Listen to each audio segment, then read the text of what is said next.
बहुत स्वागत व्यूअर्स आप सभी का। आप देख रहे हैं आपका शो कहानी कुर्सी की। मैं सौरभ शर्मा रोज के तरीके से आपके साथ मौजूद हूं इस वक्त।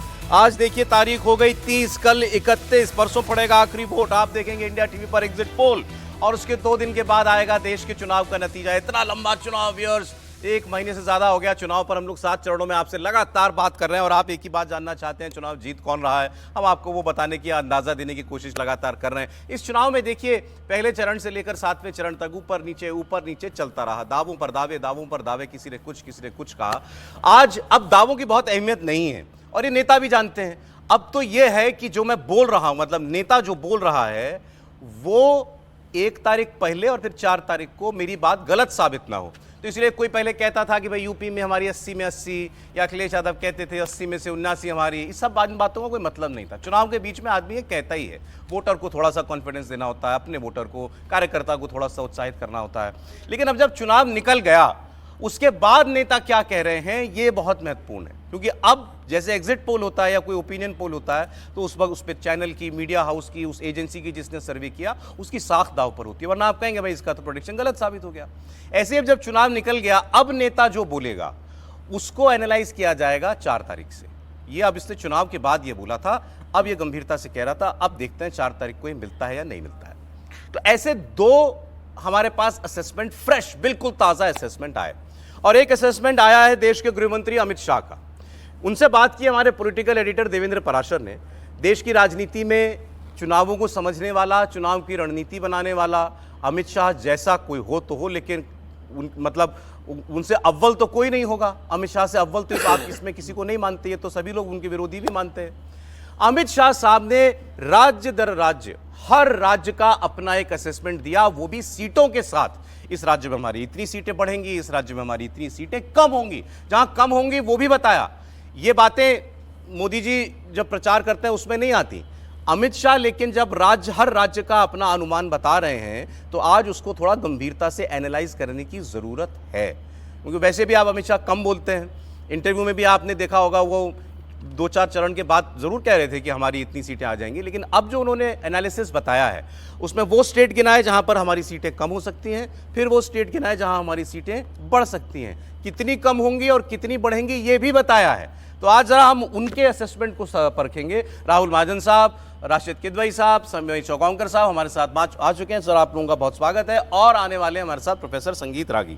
तो मैं आपको उनका बयान में दिखाऊं उससे पहले 2-3 खबरों की और हम चर्चा कर लेते हैं। मोदी जी आज शाम से आज शाम से ध्यान लगाने के लिए जाएंगे कन्याकुमारी, विवेकानंद रॉक्स वहां पर। और मेरे ख्याल से कल शाम तक वो वहीं रहेंगे जब तक वोटिंग खत्म नहीं हो जाएगी। इसकी शिकायत अब कांग्रेस पार्टी ने चुनाव आयोग से कर दी है कि ये प्रचार परसों शाम तक हाँ, मतलब 2 दिन हो गए, 47 आवर्स। ये प्रचार करने का इनका एक तरीका है, क्योंकि प्रचार हो गया बंद। अब आप कैंपेन नहीं कर सकते। उन्होंने कहा कि बिना कुछ बोले कैंपेन कर रहे हैं, इस पर आप रोक लगाइए। दूसरी बड़ी खबर आज की, अरविंद केजरीवाल ने आखिरकार जमानत की अर्जी लगा दी है। अभी तक उन्होंने 2 महीने में, जब से वो गिरफ्तार हुए थे, जमानत नहीं मांगी थी। पहले कहा था कि मेरी गिरफ्तारी गलत है, उसको लेकर सुप्रीम कोर्ट तक मामला चला गया। फिर उनको कैंपेन के लिए बेल मिल गया।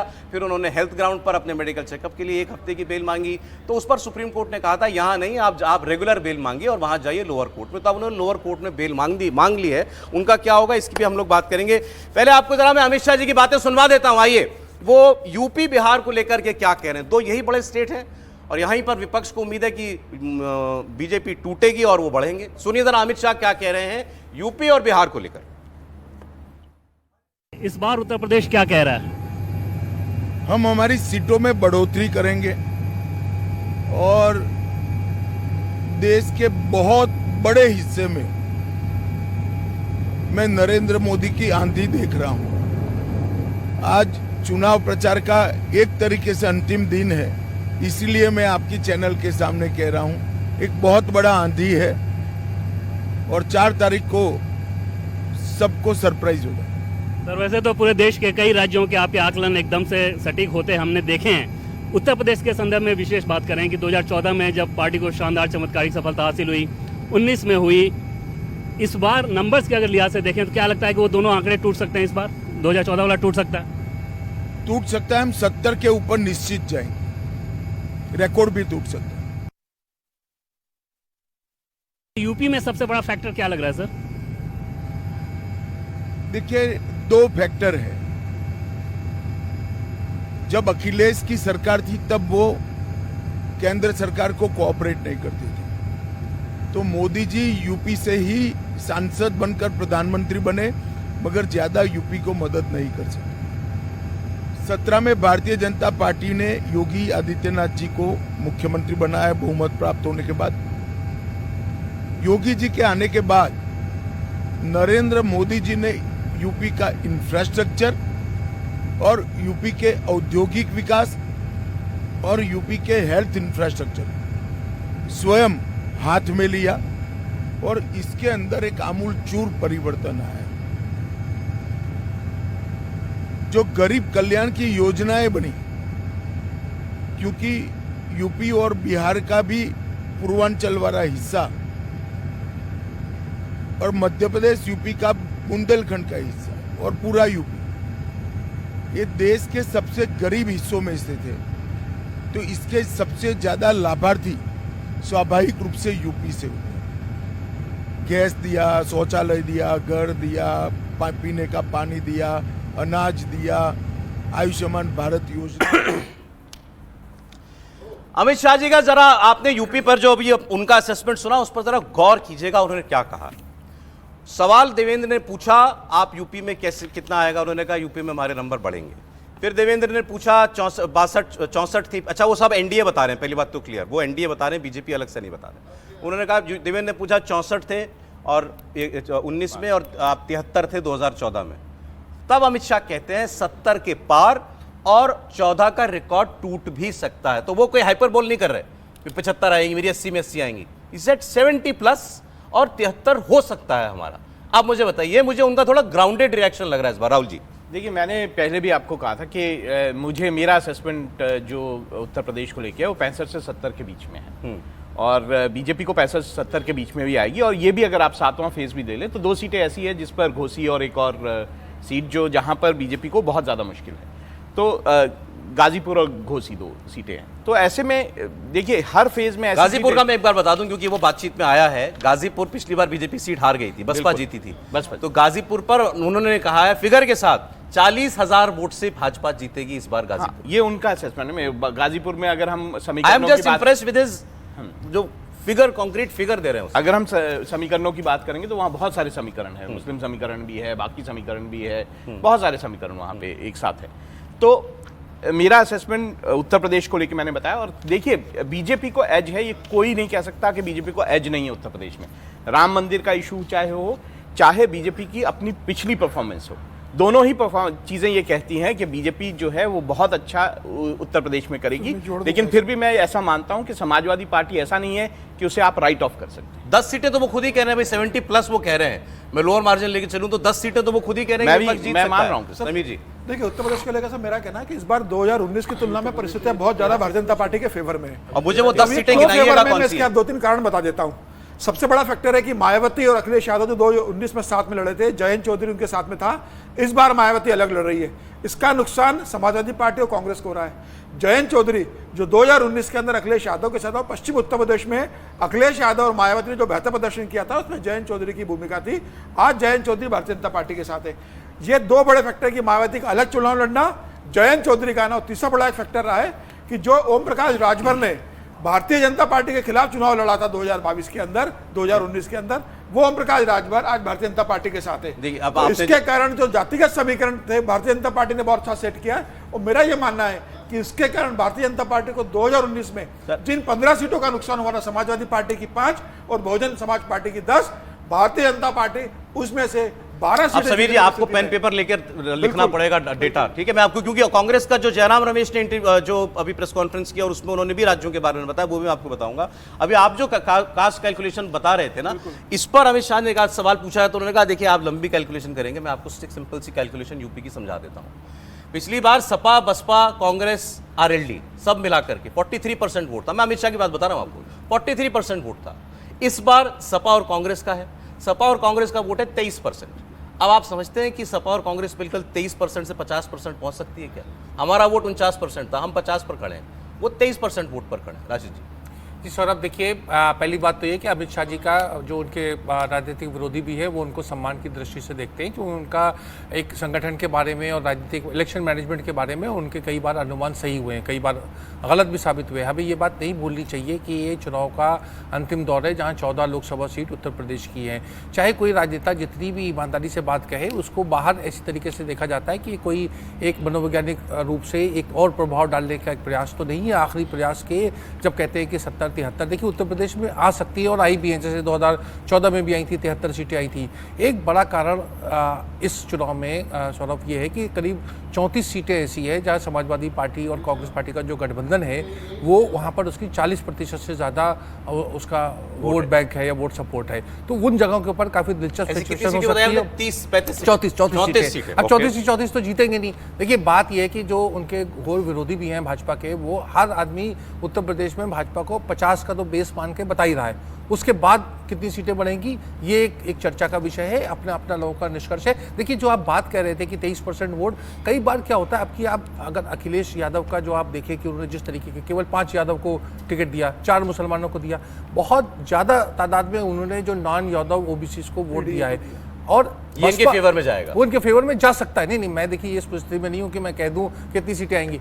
एक अंतिम बात सौरभ, देखिए जो मायावती जो हैं वो बीएसपी भाजपा की इंश्योरेंस पॉलिसी थी और है उत्तर प्रदेश में, वो उसका जो वोट परसेंटेज जाता है वो गठबंधन को किसी भी रूप में आया हो वो नहीं मिलता है।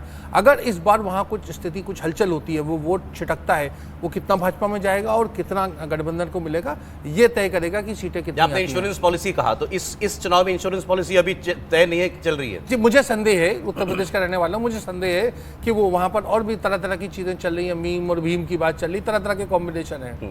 एक मुझे फिगर तो दीजिए ना, मतलब कि भाई मैक्स आपको क्या लगता है बीजेपी कहां तक जा सकती है, या सपा कांग्रेस बेस्ट स्कोर क्या कर सकती है? देखिए मैं राहुल की बात से सहमत हूं। मुझे लगता है कि जैसे उनका 62-64 पिछली बार गठबंधन के आए, उसमें 6-7 का इजाफा भी हो सकता है और 6-7 कम भी हो सकती हैं। दोनों है, मतलब दोनों पॉसिबिलिटी, 70 प्लस भी जा सकते हैं और 60 माइनस भी जा सकते हैं। कुछ सीटें बहुत देखिए बड़ा नजदीकी मुकाबला है। ओके, तो देखिए मैं कुछ सीटें बता दूंगा। मैं भी आता हूं सर, एक बार रागी जी का भी कमेंट ले लूं। आपने कहा ये उनका आंकड़ा जो है 60 से 70 में मान लूं, कम अगर 64 को बेस मान लेते हैं तो जी उसमें से 6-7 सीटें कम भी हो सकती ठीक है। ऑलराइट, ठीक। रागी सर, देखिए मुझे लगता है मुद्दों को तीन चीज़ों को हमको ध्यान में रखना चाहिए। एक तो मुद्दे, दूसरा सामाजिक समीकरण और तीसरा जो है वो राजनीतिक समीकरण। यदि राजनीतिक समीकरण की दृष्टि से हम कहें तब भी भारतीय जनता पार्टी का एज है, क्योंकि समाजवादी पार्टी के साथ कांग्रेस यदि जुड़ती है तो वोटों का उतना प्रतिशत नहीं आता है जितना समाजवादी पार्टी और बीएसपी साथ मिलकर के आते हैं। क्योंकि जब समाजवादी पार्टी और बीएसपी साथ लड़ते हैं तो मुस्लिम, दलित और ओबीसी खास करके जो यादव, ये तीनों बड़ा कॉम्बिनेशन काम करता था, जो मुझे लगता था कि एक मैक्सिमम डैमेज जो है वो पिछली बार लोकसभा चुनाव में भारतीय जनता पार्टी को क्या कि ये जो डैमेज था वो पिछली बार मैं आप कह सकते हैं ये मैक्सिमम है। इससे ज़्यादा समाजवादी पार्टी को डैमेज करने की क्षमता नहीं है। आप समझ लीजिए कि 2019 के अंतर्गत उन लोगों ने जितना डैमेज करना था, इसलिए 62-64 सीटों से तो नीचे किसी भी हालत में जाने वाला नहीं वो है। बीजेपी का बेस है, वो बीजेपी का बेस मान लीजिए। ओके। उसमें अब जो सामाजिक समीकरण बना है वो पिछली बार से बेहतर बना है, आरएलडी को लेकर के, ये को लेकर के, तो पहले से बेहतर सामाजिक समीकरण है। दूसरा जो बड़ा फैक्टर मैं मानता हूं, देखिए हम चाहे कुछ भी कह लें, मुस्लिम महिला मतदाता का एक सिग्निफिकेंट प्रोपोर्शन जो है वो भारतीय जनता पार्टी को वोट देगा। जब आप ही की बात रिमाइंड करा रहा हूं, आप ही की बात रिमाइंड करा रहा हूं, मुस्लिम वोट नहीं मिलेगा भाजपा को। मैं फिर आपसे यही कह रहा हूं कि मैं ये मान करके चलता हूं कि मुसलमानों का वोट नहीं मिलता है भारतीय जनता पार्टी को। फिर मैं दोहरा रहा हूं, मुसलमानों का वोट मतलब डोमिनेंट। उस दिन बात ये छूट गई थी, गंगा में यदि नाला 10-12 मिल जाए तो वो पनाला नहीं बो जाता है, डोमिनेंट स्ट्रीम वही होता है। तो प्रेडोमिनेंटली 80% मुसलमानों का वोट भारतीय जनता पार्टी को नहीं मिलता है, क्योंकि मुसलमान मूलतः दीन के नाम पर वोट करते हैं, यीशु उनके लिए इंपॉर्टेंट नहीं रह जाता है। एक तीसरी बात में फिर एक दो तीसरी बात मैं ये कह रहा हूं, राम मंदिर मूवमेंट को आप खारिज नहीं कर सकते। और चौथी बात, जो मुस्लिम यादव और मुस्लिम एलिमेंट ये दो कंबाइन होते है। हैं तो अराजकता पैदा करते हैं। इसका जो डर है वो भारतीय जनता पार्टी में मुझे बताइए, वो कह रहे हैं 70+। मैं भी मान रहा हूं कि 70 के क्लोज टू 70 to 75 के बीच में रहेगा भारत। 70 to 75 भारतीय जनता पार्टी रहनी चाहिए। अच्छा, ये क्योंकि वो खुद ही कह रहे हैं 70+, क्योंकि मैं भी कह रहा हूं कि 70 75 हो सकता है, 71 भी रहे, 72 भी रहे, 73 भी रहे। क्योंकि राशि जी ने कहा 34 सीटें ऐसी हैं जहां कांग्रेस और सपा प्ले में हैं, उनका 40% के आसपास वोट है।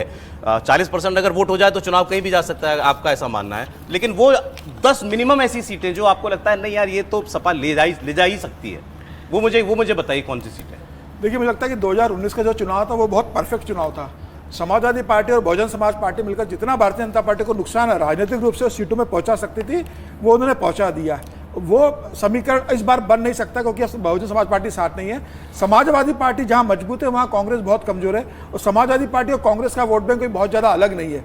तो मुझे ऐसा लगता है कि दलित का जो बड़ा वोट बैंक है, ओबीसी का जो है गैर यादव वोट बैंक, वो भारतीय जनता पार्टी के पास पूरा शिफ्ट हो रहा है। 2022 का अगर आप विधानसभा चुनाव देखेंगे तो मायावती को सिर्फ एक सीट आई थी। वो वोटों का बंटवारा मायावती का भारतीय जनता पार्टी और समाजवादी पार्टी के अंदर हो चुका है विधानसभा चुनाव में, और वोटिंग लोकसभा में उसी पैटर्न के आधार पर वही होगा इस बार भी। बिल्कुल मायावती का वोट बटेगा, बट चुका है। वो भी, ये भी तो राशिद जी भी तो यही कह रहे थे। उसका कोर वोट बैंक है जाटाओ, वही रहेगा 10 से 11%।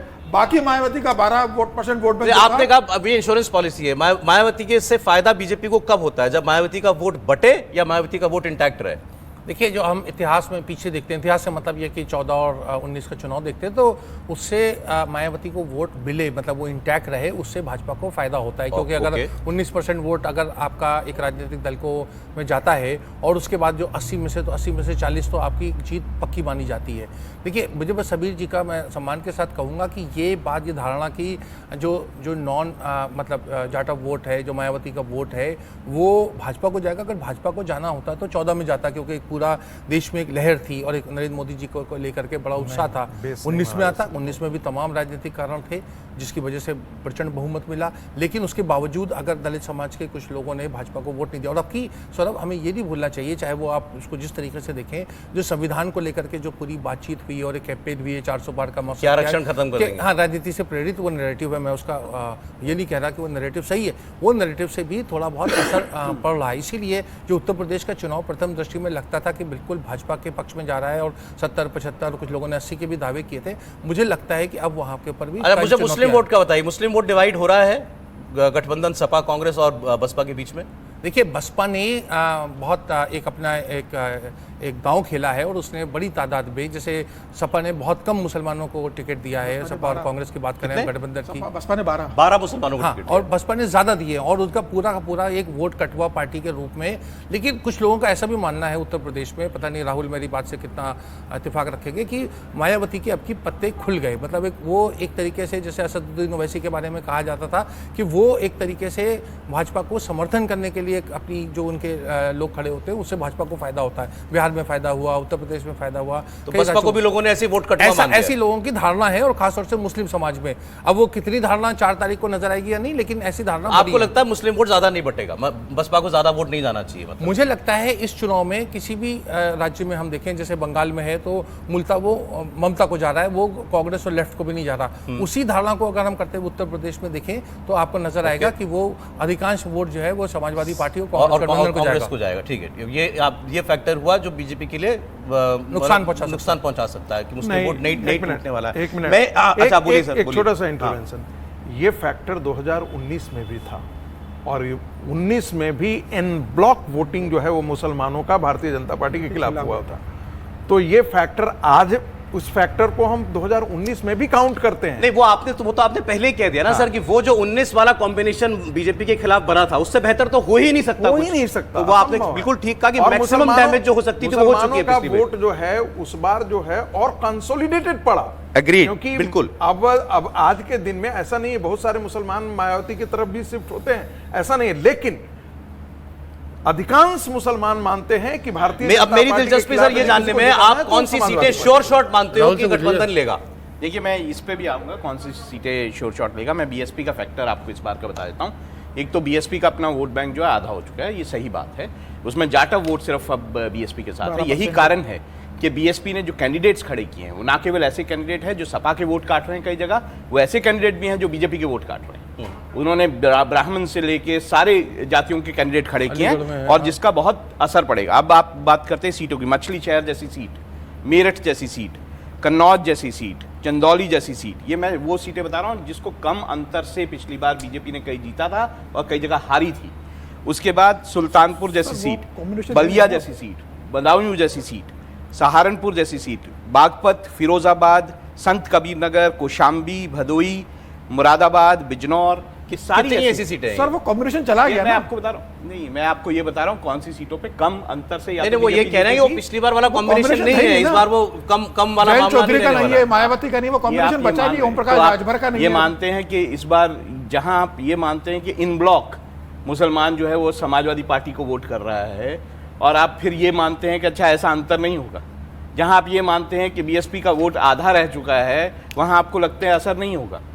नहीं देखिए, आप एक फैक्टर जब बोलते हैं तो उसका असर दूसरे फैक्टर पे जरूर होता है। समाजवादी पार्टी क्या उतनी ही कमजोर है जितनी वो पहले? ठीक है सर, ठीक है, ओके। मैं इसमें सर, ब्रेक का वक्त हो गया सर, ब्रेक का वक्त, ब्रेक का देता हूं। देखिए, जाट फैक्टर नहीं है मायावती के साथ, जो पिछली बार था, जो एन ब्लॉक वोटिंग में भारतीय जनता पार्टी के लिए खतरनाक साबित हुआ था। तो इस फैक्टर को हमेशा हमको ध्यान में रखना अच्छा चलिए, ये हमने यूपी की बात की, ठाकुर वोट का क्या बोलेंगे जो कि विरोध कर रहा है? सभी लोगों का हाँ, ये मानना है, वो 65 से 70 कह रहे हैं। राशिद साहब ने कहा 64 जो 2019 में आई थी, प्लस माइनस 7 सीटें, कुछ भी हो सकता है, बढ़ भी सकती है, यानी 70 भी जा सकती है और 55 भी जा सकती है, 55 के करीब भी जा सकती है बीजेपी। आप कह रहे हैं 75 कह रहे हैं, रागी साहब भी कह रहे हैं 70 प्लस। अब मैं आपको ये फिर बता रहा हूं हम चर्चा क्यों कर रहे हैं, क्योंकि कैंपेन के आखिरी दौर में अमित शाह ने अपना राज्यों का एक कैलकुलेशन दिया हमारे पॉलिटिकल लीडर देवेंद्र पराशर से बात करते हुए, और वो ऐसा नहीं लग रहा है कि वो बिल्कुल हवाबाजी जैसे कैंपेन की बातें होती वैसी नहीं लग रही है। इस बार बड़ा ग्राउंडेड असेसमेंट उनका मालूम पड़ रहा है। और राज्यों के बारे में आपको बताऊंगा, अमित शाह ने यह भी बताया कि उनको नुकसान कहां हो रहा है, वो कौन कौन से राज्य हैं जहां अमित शाह मानते हैं भाजपा को नुकसान होगा, आपको बताऊंगा एक ब्रेक के बाद। देखते रहिए आज का कहानी कुर्सी की।